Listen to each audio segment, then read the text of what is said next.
चुनावी सरगर्मी के बीच कैश मिलने का सिलसिला जारी है। वाहन चेकिंग के दौरान कैश बरामद किया गया। एसएसटी टीम ने 14,25,170 रुपए कैश जब्त किया है। बता दें आपको कि कार सवार युवक कैश के बारे में कोई भी सही जानकारी नहीं दे पा रहा है। एसएसटी टीम ने कैश को लेकर पुलिस को सौंप दिया है।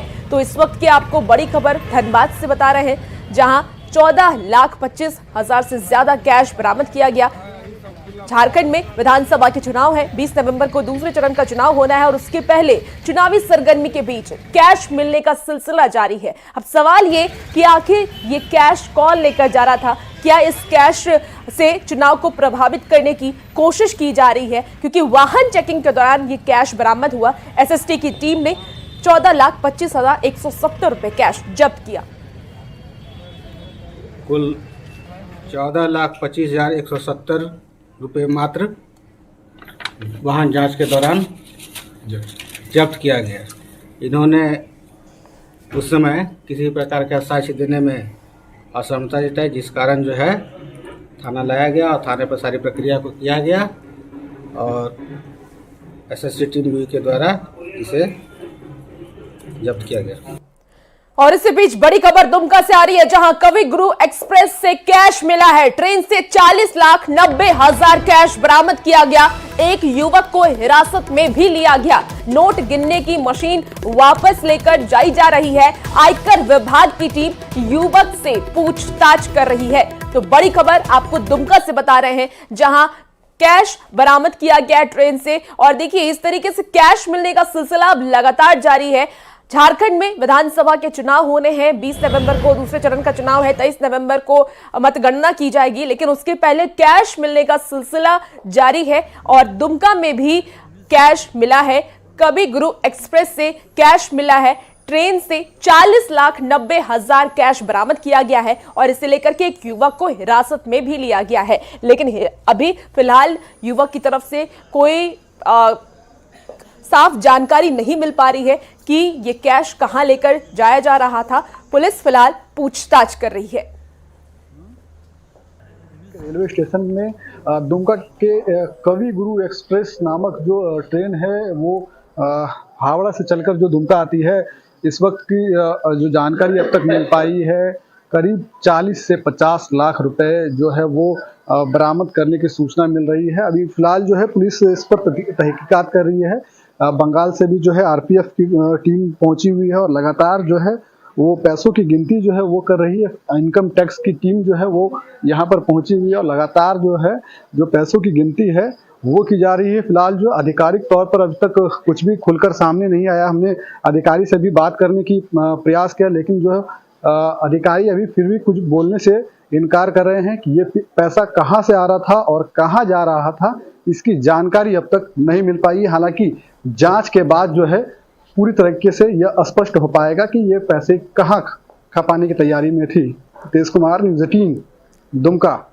और इसी बीच खूंटी से भी इस वक्त की बड़ी खबर आ रही है। एसबीआई के एटीएम से 12 लाख की चोरी की गई है। एटीएम काटकर 12 लाख रुपए चोर ले गए। अज्ञात चोरों ने वारदात को अंजाम दिया। मुरहू थाना के बिचना गांव में ये वारदात हुई। आपको बता दें कि डीएसपी वरुण रजक ने इस घटना की पुष्टि कर दी है। तो बड़ी खबर खूंटी से, जहां एटीएम काटकर 12 लाख रुपए चोर लूट कर ले गए। अज्ञात चोरों ने इस वारदात को अंजाम दिया है।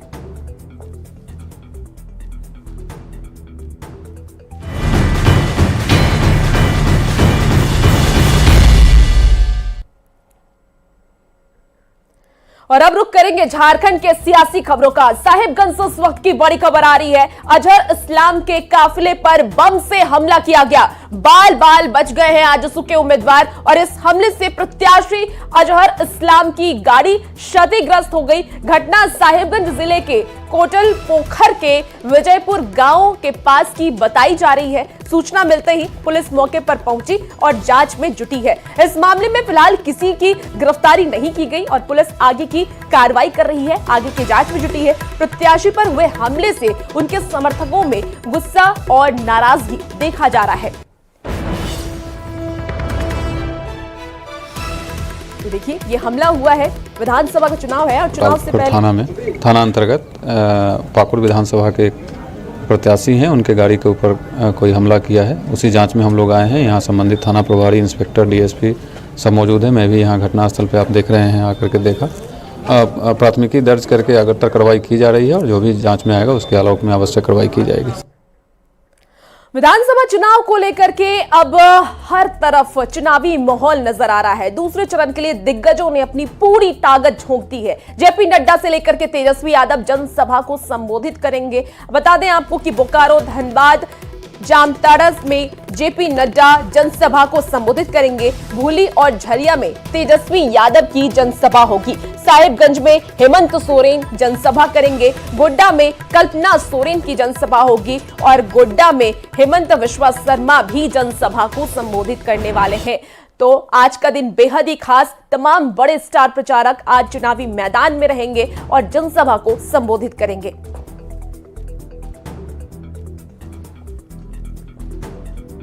जेपी नड्डा आज झारखंड आने वाले हैं और ताबड़तोड़ 3 जनसभा को संबोधित आज जेपी नड्डा की तरफ से किया जाएगा। बता दें आपको बोकारो, धनबाद और जामताड़ा में आज जेपी नड्डा की जनसभा होगी।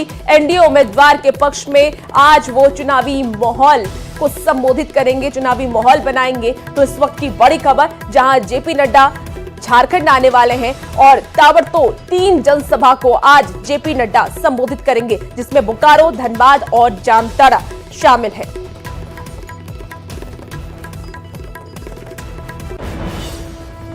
तो जेपी नड्डा के बाद तेजस्वी यादव भी आज झारखंड आने वाले हैं और भूली और झरिया में तेजस्वी यादव की सभा होगी। कांग्रेस उम्मीदवार अजय कुमार दुबे और पूर्णिमा नीरज सिंह के पक्ष में वो जनसभा को संबोधित करेंगे। दोपहर के 12 बजे भूली में यह सभा होगी। तेजस्वी यादव के दौरे को लेकर के तैयारी पूरी कर ली गई है और कार्यकर्ताओं में भी खास उत्साह दिख रहा है। तो सियासी गलियारे से आपको बड़ी खबर बता रहे हैं। यहाँ के नेता हैं, झारखंड में भी आरजेडी की अपनी एक अच्छी पैठ भी है और लोग उनको मानते हैं। अभी राहुल गांधी जी बाघमारा घूम करके गए, उसका भी प्रभाव धनबाद के अंदर में पड़ेगा। झरिया में जो है वो कल्पना सोरेन जी घूम करके गए हैं। कल बेरमो में राहुल गांधी जी की सभाएं हुई थी और आप देखेंगे हर सभाओं में भीड़ हो रही है। लेकिन वहीं भारतीय जनता पार्टी की सभाओं में देखेंगे तो वहाँ सभाओं में भीड़ भी नहीं हो रही है। तो इससे हम उत्साहित हैं और कोयलांचल की भूमि पर आए हैं और प्रथम चरण के कई विधानसभा क्षेत्रों में भी हम लोगों ने काम किया, दौरा किया और वहाँ के लोगों से मिला। प्रथम चरण में बीजेपी की जो सीट थी वो पूरे हाफ हो गए हैं और द्वितीय चरण में पूरी तरह से साफ हो जाएंगे। हेमंत विश्वा शर्मा ने मंगलवार को बजरंगबली की पूजा करने के लिए छुट्टी दिए जाने की मांग पर अब राजनीति तेज हो गई है। अब इस मामले पर आजसू सुप्रीमो सुदेश महतो ने भी अपनी प्रतिक्रिया दी है और कहा कि मैं राज्य में विकास की राजनीति करता हूं, इन बातों से मैं कोई इत्तेफाक नहीं रखता। तर्क को मेरे सामने न लाओ जो मेरा सर्विस का हिस्सा नहीं है। मैं 25 साल से कभी भी इन चीजों पर नहीं किया। सुदेश महतो से काम की बात करो। अगर मेरे भाई ने अगर कुछ कहा है तो उनका जरूर कोई तर्क होगा। वो कोई ऐसा चाहते नहीं है कोई चीज के लिए बनाए, लेकिन ये विषय थोपा जा रहा है। कभी कभी विषय को थोपा जाता है। तुष्टीकरण के नाम पर राजनीति नहीं हो रही। आज सरकार डेवलपमेंट पर क्यों नहीं बात करती है? सरकार के मुखिया खड़ा होकर मैंने रोड, पुल, पुलिया या लोगों के लिए काम किया, उसकी चर्चा क्यों नहीं करते हैं? क्यों एक वर्ग को संतुष्ट करने के लिए वो खाली खड़ा हो जाते हैं और उनको यह डर क्यों सताता है कि ये हमारा नुकसान करेगा? कोई नुकसान नहीं करे, किसी के लिए नुकसान नहीं है। लेकिन ये जरूरी नहीं है कि सुदेश जी मेरा सब बात में हाँ बोले, मैं सुदेश जी का सब बात में हाँ बोले। तो हमारा बीच में कुछ इशू में डिफरेंस है, इसीलिए मैं 18 तारीख आऊंगा। तो दूसरे चरण की वोटिंग से पहले जीत के दावों का दौर तेज हो गया है। चुनाव प्रचार के लिए रामगढ़ पहुंचे स्वास्थ्य मंत्री बन्ना गुप्ता ने जीत का दावा करते हुए ये कहा कि हम झारखंड में प्रचंड बहुमत के साथ सरकार बनाने जा रहे हैं। विपक्ष के नफरत का जवाब हम लोग मोहब्बत से देने का काम कर रहे हैं। विधानसभा चुनाव में सरयू राय को हराने के सवाल पर मंत्री बन्ना गुप्ता ने कहा कि सरयू राय कौन सा आइटम है? अरे भैया, पूरे झारखंड में हम प्रचुर बहुमत की सरकार बनाएंगे और आप देखते जाइए कि जो लोग वैमनस्यता पैदा करेंगे, जो नफरत पैदा करेंगे, हम मोहब्बत से उनका जवाब देंगे। आप सरयू राय को हरा पा रहे हैं इस चुनाव में? अरे सरजू राव को आइटम है जी बैठ। देवघर के एक निजी होटल में जेएमएम के केंद्रीय महासचिव सुप्रियो भट्टाचार्य ने प्रेस कॉन्फ्रेंस कर जीत का दावा किया है। कहा, झारखंड में फिर से हेमंत सोरेन सरकार की वापसी होगी। आधी जीत मिल चुकी है, आधा अभी बाकी है और इससे विपक्षी हताश है। लेकिन लोगों ने कहा कि हम झारखंड बनने के बाद कभी भी अपने इस गांव से मुक्ति मोर्चा को वोट नहीं दी। लेकिन मैया सम्मान योजना, उधर जो आईटीआई खुला, जो गांव गांव में विकास के काम हुए, उस पे उन लोगों का राय था कि हम लोग अब से ये गलती दोबारा नहीं। झारखंड में विधानसभा चुनाव और दूसरे चरण का चुनाव 20 नवंबर को। इससे पहले झारखंड विधानसभा में गोड्डा हॉट सीट बन चुका है और गोड्डा से बीजेपी ने जहां अमित मंडल को अपने उम्मीदवार के रूप में उतारा है, तो वहीं गठबंधन की अगर हम बात करें तो गठबंधन की ओर से यह सीट आरजेडी के खेमे में गई है। आरजेडी की ओर से पूर्व विधायक संजय प्रसाद यादव इस बार चुनावी मैदान में है। संजय प्रसाद यादव ने जीत का दावा करते हुए कहा कि पिछले 10 सालों में बीजेपी ने कुछ काम नहीं किया है और चुनाव के वक्त वोट मांगने के लिए आ जाते हैं। विकास कहाँ हुआ? या तो लूट हुआ। 1.5 लाख में कुआं बेच दिया, 30,000 में चापाकल बेच दिया और 30% में विधायक कोटा बेच दिया। ये हम नहीं बोल रहे हैं, आवाम बोल रहा है, सारे लोग बोल रहा है, सब लोग जान रहा है। और जनता से कभी मिला नहीं। वो तो लंदन वाले नेता थे, गरीब जनता का तो सुना नहीं, गरीब का कोई हिसाब किताब तो किया नहीं। बस एक समय आता है, चुनाव का समय, जो लूट के रखता है वो हमारे मालिकों के बीच बांटता है, दिग्भ्रमित करता है, गुमराह करता है। लेकिन इस बार जनता सजग है कि 7.5 साल का बदला, 2.5 साल का उसका पिताजी का 10 साल का बदला सूद समेत इस बार वसूलेंगे। ये हमसे आगे हमारे मालिक है।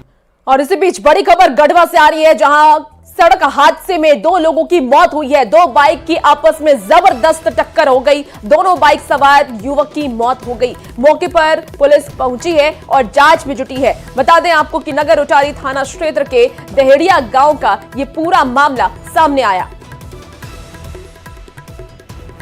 तो गढ़वा से बड़ी खबर, जहां सड़क हादसे में 2 लोगों की मौत हो गई है। बता दें आपको कि 2 बाइक की आपस में जबरदस्त टक्कर हुई, दोनों बाइक सवार युवक की मौत हो गई। मौके पर फिलहाल पुलिस पहुंची हुई है और जांच में जुट गई है। तो गढ़वा से आपको बड़ी खबर बता रहे हैं। और अब आपको सिमडेगा लेकर के चलते हैं, जहां नशा तस्करों पर पुलिस की कार्रवाई जारी है। बाजजोर के खरमटाड़ इंटर स्टेट चेकपोस्ट से 1 महीने में 7 गांजा तस्करों को गिरफ्तार किया गया है। आरोपियों के पास से 113 किलो गांजा बरामद हुआ। अलग अलग बस से सभी तस्करों को गिरफ्तार किया गया है। लगातार जांच की जा रही है। अब इसमें आगे भी लगातार जांच अभियान चलता रहेगा। अब बरामद होगा और भी अगर गलत करेंगे वो पकड़े जाएंगे। और खबरों में आगे बढ़ेंगे।